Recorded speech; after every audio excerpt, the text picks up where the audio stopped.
Salam, perkenalkan nama saya Eva Nino, kelas B. Saya akan mempresentasikan ujian tengah semester saya, mata kuliah PAK Majemuk. Yang pertama berbicara tentang Majemuk. Majemuk artinya beragam-ragam atau banyak. Masyarakat Majemuk adalah masyarakat yang terdiri atas kelompok-kelompok yang tinggal bersama di suatu wilayah, tetapi terpisah menurut agama budaya masing-masing. Yang artinya, kemajemukan suatu masyarakat dilihat dari dua variabel, yaitu kemajemukan budaya dan kemajemukan sosial. Itu artinya manusia terlahir sebagai makhluk sosial di mana tidak bisa hidup sendiri, dan manusia selalu membutuhkan orang lain.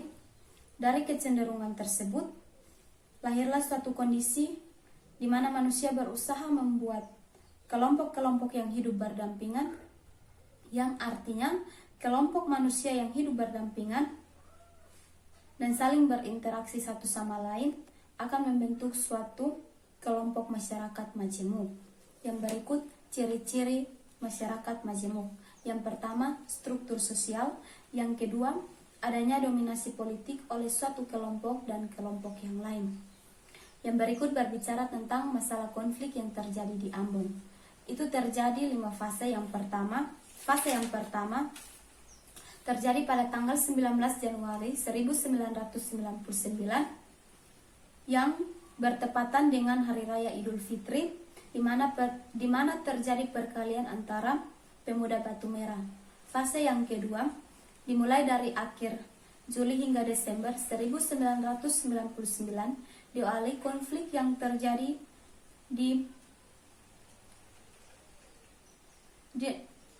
yang terjadi antara masyarakat Islam dan agama Kristen. Yang berikut dimulai dari tanggal 26 April hingga Juni 2000, konflik yang diawali dengan pawai perdamaian. Yang keempat dimulai dari tanggal 27 Juni 2000 hingga Februari, ini dilakukan karena status darurat sipil. Dan fase yang kelima atau fase yang terakhir dimulai dari Februari 2002 hingga sekarang, ini berawal dengan perjanjian Melino pada tanggal 12 Februari 2002. Yang berikut masalah konflik yang terjadi di Poso. Masalah konflik yang terjadi di Poso itu terjadi 3 fase. Fase yang pertama adalah konflik komunal yang terjadi pada tanggal 24 Desember 1998, adalah faktor pertikaian antara pemuda yang berbeda agama. Yang kedua, konflik kedua ini berlangsung pada bulan Mei 2000 sampai Desember 2001. Fenomena konflik ini berlatar belakangi politik dan tidak nampak lagi karena konflik telah berubah. Itu artinya pada konflik yang terjadi berlarut-larut dan berkepanjangan dan memberikan kebenaran kepada agama masing-masing, dan setiap konflik mempertahankan agamanya masing-masing.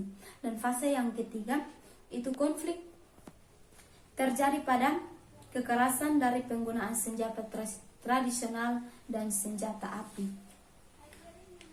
Dan konflik yang terjadi di Poso ini adalah permasalahan yang berkaitan dengan peristiwa historis yang menyangkut dengan masalah penduduk asli Poso yang merasa termarginalkan dengan keberadaan penduduk dari luar Poso.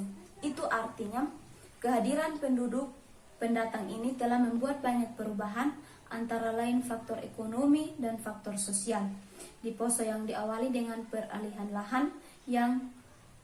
lahan dari penduduk asli ke penduduk pendatang. Yang berikut masalah agama di NTT. Masalah agama di NTT adalah Nusa Tenggara Timur atau NTT adalah sebuah provinsi yang meliputi bagian timur Kepulauan Nusa Tenggara Timur. Artinya, masalah agama yang terjadi di NTT pada tahun 1998 adalah terjadi di kerusuhan di Kupang.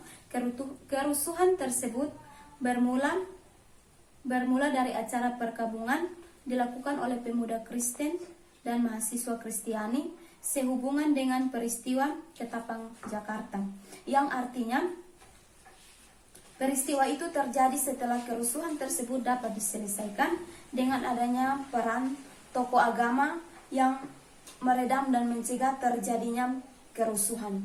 Artinya